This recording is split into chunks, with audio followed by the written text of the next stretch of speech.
చిరాకంటే బిఓఓకే book అయితే బిఓఓపి పుప్ అవ్వాలి. Poop ఎందుకు అయింది? సియూటీ కట్ అయితే పియూటీ పుట్ ఎందుకు అయింది? పట్ అవ్వాలి కదా. నేను ఆస్ట్రేలియా నుంచి వచ్చా. అవును, ఆస్ట్రేలియా స్పెల్లింగ్ చెప్పాను.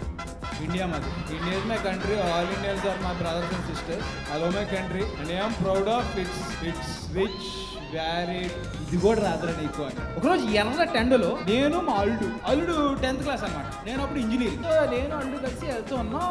మధ్యలో ఎర్ర టెండ. వాడు పాపం సన్నగా ఉన్నాడు, 10th క్లాస్. ఎలా బోండాలు తాగుతావా? ప్రతిదీ తప్పుగా ఊహించుడే, ఏం చేయలేదు. సన్నటి కుర్రాడు డిహైడ్రేట్ అవుతాడు. నిజంగా బోండాలు ఉన్నాయి. యా నా థర్స్టీ అన్నాడు. ఫస్ట్ ఆఫ్ ఆల్ నేను అడిగి మా ఆయన అవుతా, అది తెలియదు అడిగి.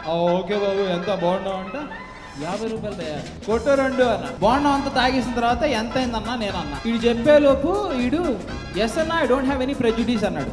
పర్లేదునా నా దగ్గర 200 ఉన్నాయని ఇచ్చేస్తుంటే వాడు ఒక నవ్వు నవ్వాడు. వెంటనే నాకు అర్థమైపోయింది ప్రెజుడీస్ అంటే చిల్లర కాదని. దొరికిపోయాను నేను. ప్రెజుడీస్ అంటే ఏంటో తెలియదు. 4 అడుగులు వేసాడు. వేస్తుంటే అన్న యూనో ప్రెజుడీస్ అన్నాడు.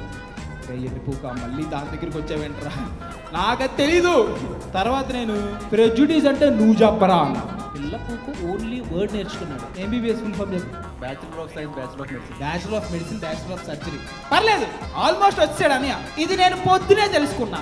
ఇవేం తెలియకుండా మనం క్రోసిన్ వేసుకో, పారాసిటమాల్ వేసుకో, డాక్టర్ బుక్ సింపుల్ గానే వేస్తాం. వాడు 5 ఏళ్ళు ఎంబీబీఎస్ చదివి, ఇంకో 2 ఏళ్ళు ఎండీ చేసి, ఆ తర్వాత ఇంకో సంవత్సరం స్పెషలైజేషన్ చేసి, ఆడి యవ్వనం ఎనర్జీ అన్నీ తగలబోసి చదివితే మా డాడీ ఒక పెద్ద సీనియర్ మోస్ట్ డాక్టర్ దగ్గర చేస్తే, ఆ డాక్టర్కి ఏంట్రా ఇంటికి లేవాడు, నీకు షుగర్ బీపీ ఉన్నాయి తెలుసా, నువ్వు వాడు ఇంటికి లేక ఎందుకు చూస్తున్నావు నువ్వు?